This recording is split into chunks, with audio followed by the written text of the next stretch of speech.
कृष्ण हरे हरे हरे राम हरे हरे हरे कृष्ण कृष्ण कृष्ण हरे हरे हरे राम राम हरे हरे कृष्ण कृष्ण हरे हरे राम राम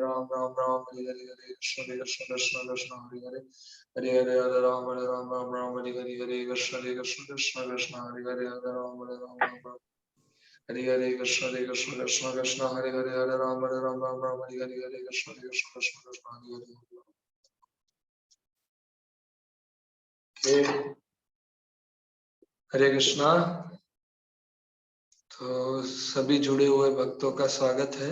हरे कृष्ण प्रभु जी। हरे कृष्ण। आज के हमारे जपा सेशन में हरे कृष्ण प्रभु जी। तो आज हम स्टार्ट करेंगे, जो जपा सेशन स्टार्ट कर रहे हैं वो बेसिकली हमें एक रेगुलरिटी लाने के लिए है कि हमारी लाइफ में एक जपा की रेगुलरिटी हो जाए।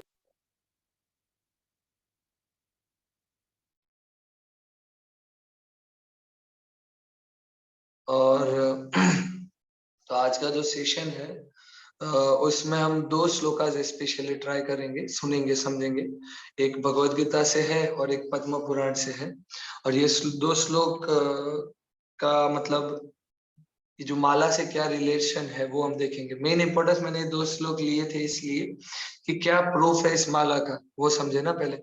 लाइक हम माला तो कर रहे हैं पर जरूरत ही क्या है इसका, मतलब जैसे बोला जाता है ना कि कोकोला कोकोला आपको बोलना जाए तो आप नहीं बोलेंगे, क्यों नहीं बोलेंगे?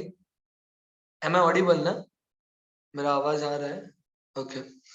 तो कोकोला कोकोला आप इसलिए नहीं बोलेंगे क्योंकि उसका इंपॉर्टेंस आपको नहीं पता है। वैसे ही हरे कृष्ण महामंत्र का अगर हमारी लाइफ में इंपॉर्टेंस और रेलेवेंस हमें पता ही नहीं होगा तो हम क्यों हरे कृष्ण महामंत्र का जप करेंगे? तो बेस्ट रेलेवेंस है बुक्स, शास्त्र। सो शास्त्र ये चीजें है जो रिवील्ड हमारे आचार्यों ने लिखी गई है, उनके द्वारा भगवान की वाणी है, तो उनके द्वारा ही हम समझेंगे। जैसे कि जो पहला श्लोक है भगवत गीता का जो मैंने देखा है, लिया है आज के सेशन में, वो श्लोक ऐसा है जिसमें हमें ये बताता है कि भगवान को कौन सी चीज प्रिय है। अब बहुत बार लोग बोलते हैं कि हमें हवन करना है, हमें हमें ये क्या बोलते हैं, दान करना है, हमें ये करना है, वो करना है, सब चीज करना है। पर अब जिसको प्रसन्न करना है उसी को ही प्रश्न पूछ लेंगे हम कि अब आपको क्या पसंद है, तो हमारा पाथ सिंपल हो जाएगा। जैसे कि मुझे खुश करना हो किसी को, मुझे पूछ के आगे आगे पूछ लेगा कि आपको क्या चाहिए, आपको क्या पसंद है, और उस हिसाब से वो वर्क करेगा तो मैं प्रसन्न हो जाऊंगा, मैं खुश हो जाऊंगा और मैं उसको जो देना चाहता हूँ वो दे दूंगा। तो वैसे ही हम अगर भगवान से ही सुनेंगे, भगवान से ही समझेंगे कि उनको क्या पसंद है, क्या चीज उनको अच्छी लगती है और क्या चीज वो रिप्रेजेंट करते हैं, तो बाद में हमारा रास्ता बहुत सिंपल सरल हो जाएगा। तो मैं स्क्रीन शेयर कर रहा हूँ अभी वो श्लोक का।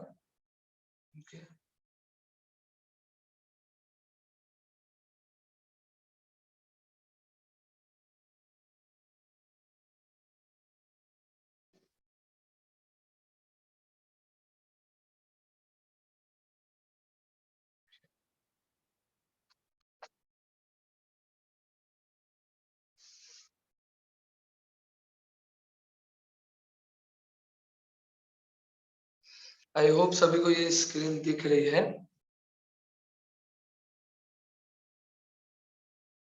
महर्षि नाम भृगर अहम गिराम अस्मि एकम अक्षरम यज्ञ नाम जप यज्ञोस्मि स्थावर नाम हिमालय। तो ये श्लोक में क्या बता रहे हैं? महर्षि नाम भृगुर अहम। तो सारे महर्षि जो लोग हैं, जो महर्षि लोग हैं, उसमें कौन उनको सबसे प्रिय और सब किसको रिप्रेजेंट कर रहे हैं? भृगु को। फिर गिराम अस्मि एकम अक्षरम, जो ये शब्द है, शब्द जो चीजें है उसमें ट्रांसेंडेंटल वाइब्रेशंस में क्या उनको सबसे ज्यादा रिप्रेजेंट कर रहे हैं? वो ओम। ओम जो शब्द है, इसलिए बोला जाता है ना भक्त जो ये उनका जो गोलोक वृंदावन में उसमें जो ट्रांसेंडेंटल साउंड में भगवान वाइब्रेशन में ओम उच्चारण करते हैं। और सारे यज्ञ में किस चीज को रिप्रेजेंट करते हैं? जप को रिप्रेजेंट करते हैं। यज्ञ नाम जपो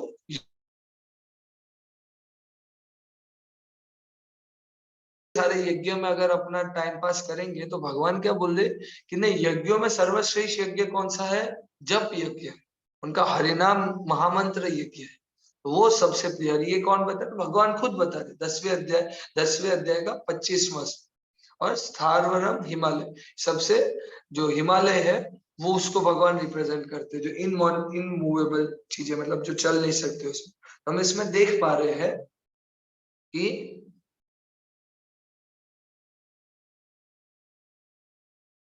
हम की देख पा रहे हैं कि क्या, कि जो यज्ञों में भगवान क्या बता रहे हैं कि सबसे प्रिय भगवान को यज्ञ, या फिर सबसे वो रिप्रेजेंट कर रहे हैं खुद को भी, मतलब इतना चाहते वो कि वो बोलना चाहते कि सबसे सर्वश्रेष्ठ यही चीज है और सबसे प्रिय भी मुझे यही चीज है, और मैं इसको रिप्रेजेंट करना चाहता हूँ, मैं इस चीज से बिलोंग करना चाहता हूँ, खुद को इससे मैं जोड़ना चाहता हूँ। तो सारे यज्ञ में सर्वश्रेष्ठ यज्ञ यही है। अगर, और ये हम प्रभुपाद जी के जीवन में भी देखते हैं। जब उनका संन्यास दीक्षा हो रहा था तब नारायण महाराज ने वहां पे यज्ञ हो रहा था, तो यज्ञ में सब मंत्रोच्चार कर रहे थे, जोर जोर से मंत्रोच्चार, तो पीछे नारायण महाराज बैठ के हरे कृष्ण महामंत्र के कीर्तन कर रहे थे। तो लोग उनको बोल रहे थे थोड़ा सा धीरे करो, डिस्टर्ब हो रहा है यज्ञ में, ऐसा। तो प्रभुपाद जी पीछे से ऐसे एक्टिंग करते हैं, ऐसा जोर से करो, जोर। उनका खुद का संन्यास हो रहा है, बोले जोर जोर से करो, ये सब फालतू है, आप कीर्तन ही जोर से करो, हरे कृष्ण महामंत्र ही जोर से उच्चारण करो, वही सर्वश्रेष्ठ चीज है। वैसे प्रभुपाद जी दर्शाना चाहते थे। तो तब जब ग्लोरिफिकेशन सेशन शुरू हुआ तब नारायण महाराज ने एक ही चीज बताई कि ये जो प्रभुपाद जी महाराज है वो बहुत दूर तक जाने वाले हैं, बहुत आगे तक जाने वाले हैं। क्यों? कि उनको हरिनाम महामंत्र पे बहुत ही अटूट विश्वास है। ये जो अटूट विश्वास उनका हरिनाम महामंत्र के ऊपर है, वही चीज उनको बहुत तक दूर तक लेके जाने वाला है। वो बहुत ज्यादा ज्ञानी और मतलब प्रसिद्ध होने वाले हैं। और हम आगे जाके देखते हैं कि प्रभुपाद जी महाराज का जो हरिनाम के ऊपर विश्वास है, तो उस चीज ने उनको कहाँ कहाँ तक लेके गए। क्योंकि हम देखा जाए तो वो फर्स्ट स्टार्ट भी क्या किए थे, हरे कृष्ण महामंत्र का 2 करताल लेके स्टार्ट कर दिए थे। तो उनको इतना विश्वास था कि नहीं, जो लोग हैं वो हरे कृष्ण महामंत्र से अट्रैक्ट होंगे और उस मंत्र के द्वारा सुनने के माध्यम से वो बाद में आगे उनका ट्रांसफॉर्मेशन हो जाएगा। तो अभी हम दूसरा श्लोक लेते हैं। ये एक श्लोक हुआ भगवत गीता से, भगवान की खुद की वाणी थी। अब ये जो दूसरा श्लोक है वो पद्म पुराण से है।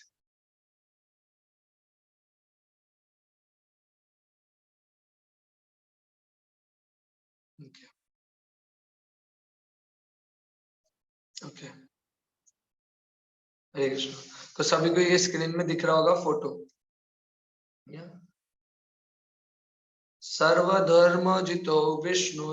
हमने जो भागवतम का पहला श्लोक सुना है ना, धर्म प्रोजितो कैतव, तो वैसे ही ये है, यही वही है। या फिर हम ये बोल सकते हैं कि भगवत गीता का वैसा श्लोक, सर्वधर्म परित्यज्य, वैसे ही यही बता रहे, सर्व धर्म प्रजित्य विष्णु, सर्व धर्म का त्याग कर, नाम मैत्रिक जल्प का, जो नाम मंत्र है वही सर्वश्रेष्ठ है। जल्प का जो जल्प मतलब उसका हम उसका जप करते हैं। सुखे न या गतिम यान्ति, वो सुखी होता है, न त सर्व अपि धार्मिका, दूसरे कोई धर्म का पालन या फिर दूसरे कोई चीज का आपको अनुसरण करने की जरूरत नहीं, यज्ञ करने की जरूरत नहीं, कोई चीज नहीं करने की जरूरत, सिर्फ और सिर्फ हरे कृष्ण महामंत्र जो है, ये पद्म पुराण का श्लोक है। हरे कृष्ण महामंत्र जो है उसी को आप कीजिए, उसी महामंत्र का जप कीजिए, उसे कोई प्रजल्प में भी अपना समय व्यस्त न कीजिए। सर्वधर्मोई जित विष्णु, नाम मैत्रिक जल्प का, सुखेन या गतिम यान्ति, न ताम सर्वे अपि धार्मिका। दूसरे सब धर्मों का पालन करने से आदमी सुख का अनुभव नहीं करेगा, जो सुख का अनुभव वो नाम वैतरिक जल्प का, नाम का जप करने से वो करेगा। और दूसरे सारे धर्मों का आप परित्याग कर दीजिए। तो देखिए ये हरिनाम जो महामंत्र है, बोलने का उद्देश्य ये है, बस 5 मिनट बाकी, 25 हो गया है। मैं यही चीज बोलूंगा कि हमें ये जो श्लोकास है और ये चीजें है वो हमें ये दर्शा रही है कि जो हरिनाम महामंत्र है वो कितना इंपॉर्टेंट है हमारी लाइफ में, कितना बड़ा वो रोल प्ले कर रहा है ये जो चीज है हरिनाम मंत्र। तो हमें जब हरिनाम कर रहे हैं तब हम अगर दूसरा कोई विचार आता है तो हमें ये चीज सोचनी चाहिए कि मैं सबसे इंपॉर्टेंट चीज का काम कर रहा हूँ। जैसे आपको 2-3 हीरे दिए जाए और हीरो का बोल दिया जाए कि उसको आप घिस या फिर उससे कुछ काम कीजिए, उसको जोड़ी, तो आप, और आपको बोला जाए कि ये एक हीरा है वो 1 करोड़ का है, आप उसको कितने संभाल के करेंगे, कितना ध्यान देके करेंगे, फुल कंसंट्रेशन। कोई आदमी अगर बाजू में कुछ बोलेगा तो हम उसको चिल्ला देंगे कि अभी 2 मिनट शांत हो जाओ। तो वैसी चीज हमें दी गई है कि ये जो चीज है हरे कृष्ण महामंत्र, वो लग सकती चीज। जैसे मैं कल सुन रहा था एक लेक्चर में, तो एक प्रभु जी बता रहे थे कि प्रभुपाद यूज्ड टू से, प्रभुपाद बोलते थे कि हरे कृष्ण महामंत्र is so cheap that you may sleep it. Sleep it मतलब वो इतनी आसान है कि आप आपके हाथ से सरक जाएगी। जैसे कि आप, मैंने अभी बताया, हीरा दिया जाए, पत्थर दिया जाए, तो हीरे को हम कैसे संभाल के रखेंगे, पत्थर को हम ऐसे ही रख देंगे बाहर कहीं, जिसका मतलब हम कुछ मूल्य नहीं करेंगे, और रखने की वजह से क्या है, वो गुम हो जाएगा, हमें टाइम पे नहीं मिलेगा। तो वैसे ही जो हरे कृष्ण महामंत्र, वो इतनी आसान है, इतनी आसान है कि वो आसानी से आपके हाथ से चली जाएगी। समझ रहे? अगर हमने उसको इतना इंपॉर्टेंस नहीं दिया तो आसानी से निकल जाएगी हमारे हाथ से, अगर उतना हमने डेडिकेशन। और आप सभी के जीवन में आपने ये चीज देखी होगी कि अगर हम हरे कृष्ण महामंत्र को सुबह करने की प्रायोरिटी नहीं करते हैं, तो पूरे दिन में उसे कंप्लीट करने में हमारी हालत खराब हो जाती है, और कभी कभार हम मिस भी कर देते हैं। या फिर मैंने देखा मेरी लाइफ में पर्सनली कि कभी कभार मैं कुछ गलत चेतना में होता हूँ, या फिर कुछ गलत चीज देख ली होती है, उसके चिंतन में होता हूँ, या फिर उस दिन मैंने रीडिंग हियरिंग किया नहीं होता है, तो उस दिन मेरा जपा होता भी है तो अच्छी क्वालिटी से नहीं होता, या फिर बिल्कुल नहीं ही होता, मिस ही हो जाता है। फिर रात को मेरे को उठ के जबरदस्ती उसको खत्म करना पड़ता है। तो ये चीजें क्यों होती है? क्योंकि उसका बहुत बड़ा रेलेवेंस है हमारे लाइफ। अगर ये जो चीज है वो इतनी आसान नहीं है, अगर ये होती तो हमें भगवान शास्त्र में ये चीज नहीं बताते कि हरे नाम हरे नाम हरे नाम हरे नाम एव केवलम कलो नास्ते व नास्ते। ये बहुत फेमस श्लोक है, पर ये कितना लाइफ की बात कीजिए, मतलब कलयुग में और कोई चीज है ही नहीं, ये चीज हमें दर्शा रहा है। तो हमें इतना इम्पोर्टेंस से ये मंत्र को जप करना चाहिए, और ट्राई करना चाहिए कि हम इसको पूरे ध्यान से अपनी हर एक, मतलब जो 2 ही चीज लगानी है, प्रभुपाद जी ने बोला, एक तो मुंह और एक कान, ये 2 चीज को पूर्णतः इसमें लगाए, दूसरी सारी चीज में हम अपने को देखे नहीं, और इसको ट्राई करें कि आगे आगे। तो हम ऐसे डेली एक सेशन लेते रहेंगे 6:15 से 6:30 तक, इसमें हम हरे कृष्ण महामंत्र का ही इम्पोर्टेंस देखेंगे। बहुत सारे भगवान महाराजों ने, प्रभुपाद जी ने पुस्तकें लिखी, आचार्यों ने भी पुस्तकें लिखी है, श्लोका जैसे बहुत सारे धराते हैं, एक्सपीरियंसेस बहुत सारे हैं लोगों के, तो वो सब हम डिस्कस करेंगे, ट्राई करेंगे कि हम हरे कृष्ण महामंत्र और अच्छी तरह से समझें और अच्छी तरह से इसको जाने। तो धन्यवाद। हरे कृष्णा। अब अभी हम 7:30 बजे तक जप करेंगे, जो लोग का काम है वो अपने काम कर सकते जा सकते हैं, पर एटलीस्ट मैं ट्राई करूंगा कि आधे घंटे तक आप जप करें एटलीस्ट 7 बजे तक। तो धन्यवाद। वांछा कल्पतरुभ्यश्च कृपा सिंधुभ्येव च पतितानां पावनेभ्यो वैष्णवेभ्यो नमः। अनंत कोटि वैष्णव की जय।